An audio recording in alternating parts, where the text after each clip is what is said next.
আমার বন্ধু রাশেদ, মোহাম্মদ জাফর ইকবাল, পর্ব ৬। আমাদের শহরে মিলিটারিরা এলো এপ্রিল মাসের ৩০ তারিখে। ততদিন শহর প্রায় খালি হয়ে গেছে।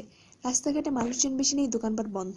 একজন দুজন যারা আসছে তাদের চোখে মুখে কেমন জানি একটা ভয় ভয় ভাব, কেমন একটা সন্দেহ আর এক ধরনের আতঙ্ক। আব্বার চেহারা তো কেমন জানি দুশ্চিন্তার একটা ছাপ পড়ে গেছে।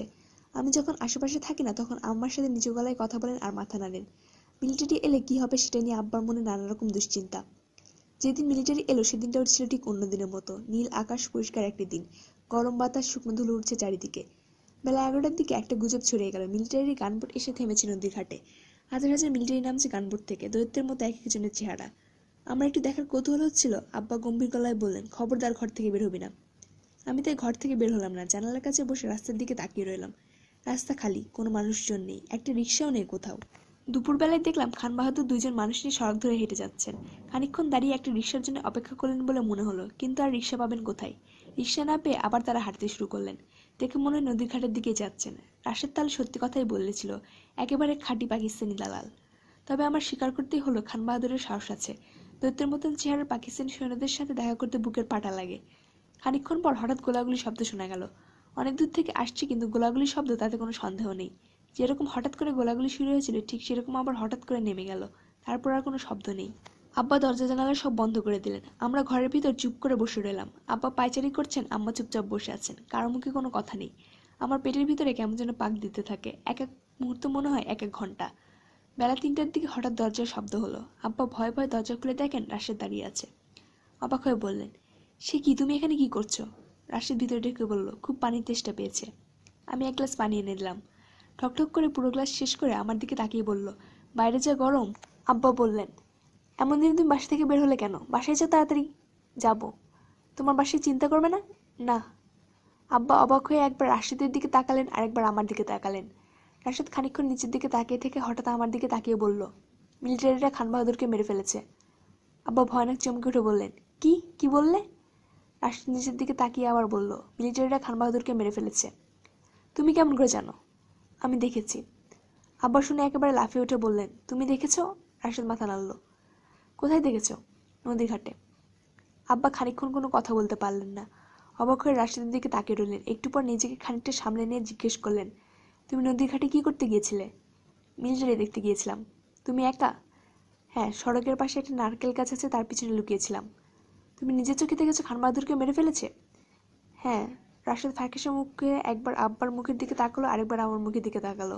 আমি জিজ্ঞেস করলাম, তোর ভয় করেনি? করেছে। কেমন করে মেরেছে? গুলি করে। খান সাহেব দুইজন মানুষকে সাথে নিয়ে হেঁটে আসছিলেন, তখন রাস্তায় দুইটা মিলিটারি তাকে থামিয়েছে।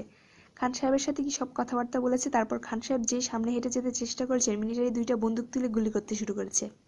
সাথে দুইজন উল্টো দিকে দৌড় দেওয়ার চেষ্টা করেছে, তখন তাদেরকেও গুলি করে মেরে ফেলেছে। সাথে সাথে মরে গেছে সবাই? সেটা জানি না, রাস্তায় ৩ জনের লাশ পড়েছিল, মিলিটারিরা পা দিয়ে ধাক্কা দিয়ে রাস্তার পাশে এনে ফেলে রেখেছে। আব্বা ফ্যাকাশে মুখে জিজ্ঞেস করলেন, তুমি নিজের চোখে দেখেছো সব? হ্যাঁ। এইটুকুন ছেলে, তুমি নিজে এইসব দেখেছো? রাশেদ আবার মাথা নাড়ল। আমি দেখলাম তার শরীর অল্প অল্প কাঁপছে। বলল, আমি কিছুক্ষণ এখানে বসি। বসো। রাশেদ চুপচাপ বসে রইল, চোখের দৃষ্টি কেমন যেন অন্যরকম, যেন কিছু একটা বুঝতে পারছে না। অনেকক্ষণ বসে থেকে বিকেল হলে সে চলে গেল। মিলিটারিরা অনেক সময় নিয়ে নদীর ঘাট থেকে শহরের মাঝে এলো। প্রথমে একদল হাতের বন্দুক তাক করে নিচু করে গুড়ি মেরে এগিয়ে এগিয়ে আসে। খানিক দূর এগিয়ে এসে ছড়িয়ে ছিটিয়ে পজিশন নেয়, বন্দুক তাক করে শুয়ে বসে থাকে, তখন আরেক দল এগিয়ে আসে। কাছাকাছি আসার পর আরেক দল গুড়ি মেরে একটু এগিয়ে যায়, তারা পজিশন নেবার পর অন্যরা আসে। দেখে শুনে মনে হয় তারা কোনোরকম ঝুঁকি নিচ্ছে না, হঠাৎ করে কেউ যদি আক্রমণ করে বসে তার জন্য এরকম ব্যবস্থা। নদীর ঘাট থেকে শহরের মাঝখানে 2 মাইলের মতন। এইটুকু আসতে তাদের 2 ঘন্টার মতো লাগলো। এই সময়টাতে ওরা চোখের সামনে যাকে দেখছে তাকেই মেরে ফেলেছে। শুরু করেছে খান সাহেব আর তার 2 সঙ্গীকে দিয়ে, তারপর রাস্তায় আরও গোটা 10 মানুষ কীভাবে মেরেছে। কেউ বাজার করতে যাচ্ছিল, কেউ মিলিটারি থেকে ভয়ে দৌড় দিয়েছিল, কেউ রাস্তায় বসে বিশ্রাম নিচ্ছিল, আবার কেউ শুধু কৌতূহলী হয়ে গিয়েছিল মিলিটারি দেখার জন্য। মিলিটারিগুলো কাউকে ছেড়ে দেয়নি। মিলিটারিরা তাদের ঘাঁটি করলো আমাদের স্কুলে। একটা বড় কুৎসিত পাকিস্তানি পতাকা টানিয়ে দিল বদমাইশগুলো। রাত্রে ছাড়া ছাড়াভাবে গোলাগুলি হলো। কাকে গুলি করছে, কেন গুলি করছে, কে জানে। আমরা সারা রাত গুটি মেরে বসে রইলাম। পরের দিন সকালবেলা আবার রাশেদ এসে হাজির হলো। আবার অবাক হয়ে বললেন, আবার বের হয়েছি তুমি? রাশেদ মাথা নাড়ল। কোনো খবর আছে? জি, আজরফ আলী একটু আগে মিলিটারি ক্যাম্পে গেছে। আজরফ আলীকে? পাকিস্তানি দালাল, জামায়াতে ইসলামী, 3 বউ। আমি জিজ্ঞেস করলাম, মিলিটারি মেরে ফেলে নাই? না, সাথে একটা বড় পাকিস্তানি ফ্ল্যাগ নিয়ে গেছে, মাথায় টুপি পরে পাকিস্তান জিন্দাবাদ বলে চিৎকার করতে করতে গেছে। মিলিটারি মারে নাই সেজন্যে। আমি বললাম, মারা উচিত ছিল। আব্বা কেমন জানি অবাক হয়ে আমার দিকে তাকাল। পরের কয়েকদিন শহরে একটার পর একটা বাসা লুট করা হলো, বাসায় আগুন ধরে দেওয়া হলো। আমরা বাসায় বসে থেকে দেখলাম ধোঁয়া উঠছে, সাথে মানুষের চিৎকার, ভয় নয় আনন্দের চিৎকার। দিলীপদের বাসা লুট হলো বুধবারে। দুপুরবেলা আশরাফ আলী 2জন মিলিটারি নিয়ে এলো, সাথে আরও কিছু মানুষ, সবার মাথায় টুপি। আজকাল যেদিকেই তাকানো যায় সেদিকেই দেখি টুপি। মিলিটারি 2জন প্রথমে বাসাটার চারিদিকে ঘুরে দেখলো, তারপর কয়েকবার খামাখা বাসার এখানে সেখানে ধাক্কা দিল। শেষে সামনের দরজার সামনে দাঁড়িয়ে লাথি মেরে দরজাটা ভেঙে ফেললো। মনে হয় ব্যাটাদের গায়ে মোষের মতো জোর। প্রথমে ভিতরে ঢুকলো মিলিটারি 2জন, পিছু পিছু আশরাফ আলী। খানিকক্ষণ ভিতর থেকে দুমদুম শব্দ হলো, মনে হলো কিছু একটা ভাঙছে। মিলিটারি 2জন আর আশরাফ আলী বের হয়ে এলো একটু পরে। একজনের হাতে দিলীপদের টেপ রেকর্ডার, দিলীপের বাবার খুব গান শোনার শখ ছিল। আরেকজন মিলিটারির হাতে ছোট একটা বাক্স, বাক্সের ভিতরে কি আছে বোঝা গেল না। আশরাফ আলীর হাতে কিছু নেই। বাইরের শেষে দাঁড়িয়ে থাকা সবাইকে বলল, এই মালয়নের বাচ্চা ইন্ডিয়া ভেগে গেছে, এর মালসামান এখন গনিমতের মাল, এখন এই মালসামান। কথা শেষ করার আগে টুপি পরা লোকগুলি চিৎকার করে দিলীপদের বাসায় ঢুকে গেল। তাদের বাসায় জিনিসপত্র টেনে এনে বের করতে লাগলো। একজনকে দেখলাম দেওয়াল ঘড়িটা বগলে নিয়ে ছুটছে। কতবার দিলীপদের বাসায় ঘড়িতে সময় দেখেছি। কয়েকজন মিলে দেখলাম দিলীপদের চাল ভর্তি ড্রামটা টেনে টেনে বের করে নিয়ে যাচ্ছে। রাস্তায় কিছু মানুষ ভিড় করে দাঁড়িয়ে দেখছিল। মিলিটারিগুলো তাদেরও ডাকলো লুট করার জন্য। লোকগুলি লুট করতে চাইছিল কিনা জানি না, কিন্তু কারো না করার সাহস হলো না। ভয়ে ভয়ে বাসার ভিতরে ঢুকে গেল। একটু পরে দেখলাম তারাও মা ও ছেলে লুট করা শুরু করেছে। আম্মা জানালার কাছে গিয়ে পর্দার ফাঁক দিয়ে দেখছিলেন। আস্তে আস্তে বললেন, হায় খোদা, তুমি কেমন করে সহ্য করছো, কেমন করে? সন্ধ্যাবেলা থেকে কারফিউ, রাশেদ এলো বিকেলবেলা। আব্বা জিজ্ঞেস করলেন, খবর আছে কিছু? জি। কি খবর? এমপি সাহেবের বাসায় জ্বালিয়ে দিয়েছে। এমপি সাহেব কই? আন্ডারগ্রাউন্ড, তাকে পায় নাই, তার জামাইকে বেঁচে গুলি করে মেরে ফেলেছে, ডেড বডি পড়ে আছে এখনো। ও, শরীরে যখন গুলি লাগে বুলেটটা ঘুরতে ঘুরতে যায়, তাই নাকি? জি, সামনে থেকে একটা ছোট ফুটো, পিছনে বড় গর্ত হয়ে যায়, গুলিটা ঘুরে ঘুরে বের হয় তো তাই।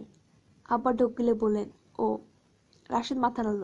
জি, গুলিটা সীসা দিয়ে তৈরি হয়, যখন শরীরে লাগে তখন ফেটে যায়, সীসা তো নরম তাই। ও। মিলিটারি সব মিলিয়ে এখন পর্যন্ত শখানেক মানুষ মেরেছে, ধরেছে আরো শখানেক। ও। যাদের ধরেছে তাদেরকেও মারবে। তুমি কেমন করে জানো? সবাইকে একটা কোদাল দিয়ে মাটি কাটতে দিয়েছে, যার কবর সে নিজে কাটবে, কাটা হলে পাশে দাঁড়িয়ে গুলি। তুমি কেমন করে জানো? দেখেছি, স্কুলের পাশে জংলা মতন জায়গা আছে, সেখান থেকে দেখা যায়। আব্বা অবাক হয়ে রাশেদের দিকে তাকিয়ে রইলেন। আমি জিজ্ঞেস করলাম, তোর ভয় করে না? করে, রাতে ঘুমাতে পারি না। তাহলে? রাশেদ চুপ করে বসে রইল। আব্বা নরম গলায় বললেন, বাসায় যাও রাশেদ, একটু পরে কারফিউ দেবে। রাতে শুনলাম আব্বা নিচু গলায় আম্মাকে বলছেন, কোনোদিন কল্পনা করেছিলে ইবুর বয়সী ছেলেরা এত সহজে মানুষকে মেরে ফেলার কথা বলবে? যেন ব্যাপারটা এত সহজ ভেবেছিলে? আম্মা কোনো কথা বললেন না। আব্বা আবার বললেন, কেন এমন হলো বলো দেখি, কেন? আম্মা তবু কিছু বললেন না। খোদা, তুমি কি করলে এই দেশটাকে, কি করলে? আমি শুনলাম আম্মা নিচু গলায় কাঁদছেন। আমি আগে কখনো আম্মাকে কাঁদতে দেখিনি। দুঃখে আমার বুকটা ভেঙে যেতে লাগলো।